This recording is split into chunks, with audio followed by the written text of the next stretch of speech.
Yung mga NPA, papakunahan ko ba? As a matter of humanity, because it is not our money, and because you're a Filipino, okay lang sa akin. Sa military, palusutin lang ninyo. Hindi na panahon ng away ngayon kasi Filipino nireli because you're a Filipino and it is the people's money. Okay lang. You might not really qualify sometimes, but you know, you have a wife, Filipino children. So, let's put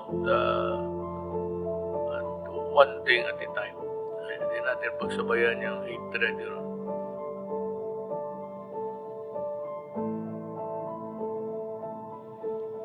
Yung mga NPA, papakunahan ko ba? If you stop fighting for a while during the period or until December, kasi my soldiers will be busy monitoring, supervising. Kung wag lang ninyong galawin, pwede kayong sumali, pumila doon. And even if you announce that you are in an NPA, it's okay. Wala mo nang pagamot ka muna o mag-vaccinate ka para mahusay kang lumaban sa pwersa kung tigas itong aking forces. Dahil matakot ako sa inyo, wala kayong aeroplano. Saranggola siguro meron. Wala kayong baroto, barko. Barko. Wala kayong mga jet, tapos matakot ako sa inyo. Lukuhan yan.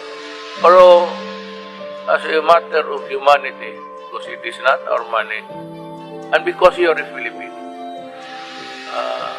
okay lang sa akin. Okay nga sa akin. Boss, sa unit ako, partisan, hindi ko sa military. Palusutin lang ninyo.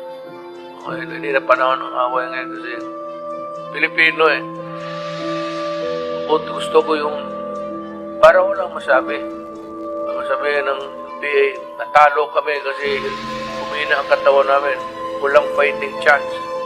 Okay, sige. Pakunahin yung mga yawa na yun. Para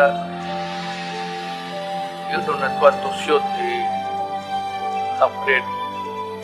Kung may mga walang bakuna yun, almost half-breed walking around. Mahiya at sundalo ko baril. Make them strong. Nireli because you're a Filipino and it is the people's money. Okay lang. You might not really qualify sometimes, but you know, you have a wife, Filipino children. So, let's put one thing at a time.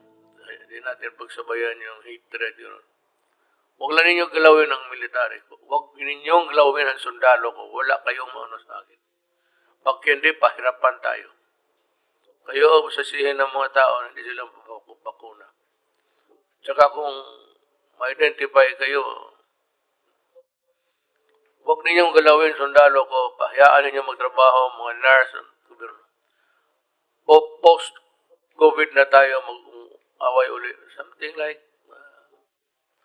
hindi ito unilateral ceasefire. I'm just telling you, stop it. Just stop it. And allow the normal process of helping the country. Go ahead. Okay? Thank you.